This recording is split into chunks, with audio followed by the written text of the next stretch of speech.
ఒకవేళ హరీష్ రావు మీద సిద్దిపేటలకు ప్రేమ ఉంటే మొన్న 2023లో నవంబర్ డిసెంబర్లో రిజల్ట్ వచ్చినప్పుడు కాంగ్రెస్ పార్టీకి ఒక ఆయన పోటీ చేసిండు, పూజల హరికృష్ణ అని.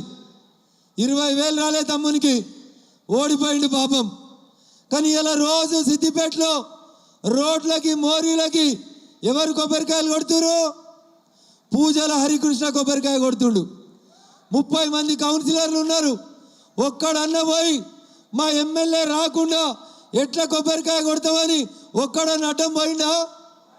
పోలేదంటే హరీష్ రావు మీద సిద్దిపేటలకి ప్రేమ ఉన్నదా, కోపం ఉన్నదా, భయం ఉన్నదా అనేది ఒకసారి అర్థం చేసుకోవాలి. ఇలా అధికారం పోయింది, హరీష్ రావు సిద్దిపేటకు వస్తలేడు. ఎందుకంటే పోలీసు వాళ్ళు గౌరవిస్తలేరు. ఆయనకు వంత పాడే సురేందర్ రెడ్డి లేడు. ఉన్నాడా సురేందర్ రెడ్డి? ఉన్నాడా సురేందర్ రెడ్డి?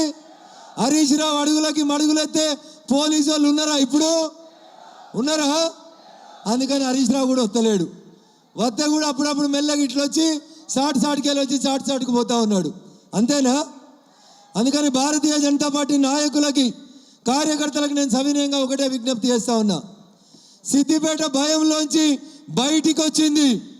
సిద్దిపేట ఇయ్యలో 40 ఏళ్ళుగా 1985లో చంద్రశేఖరరావు గెలిచిన నాటి నుంచి ఇయ్యోళ్ళ దాకా ఒకటే కుటుంబం సిద్దిపేటను దోసుకుంటే ఆ సిద్దిపేట ప్రజలు చంద్రశేఖరరావు గారి కుటుంబాన్ని, హరీష్ రావు గారిని వద్దనుకున్నారు. కాబట్టి ఇలా సిద్దిపేట గడ్డ మీద భారతీయ జనతా పార్టీ కోసం ఇంతమంది కార్యకర్తలు వచ్చి నినదించారు అనేది ఒక్కసారి మీరందరూ కూడా గుర్తుంచుకోవాలి.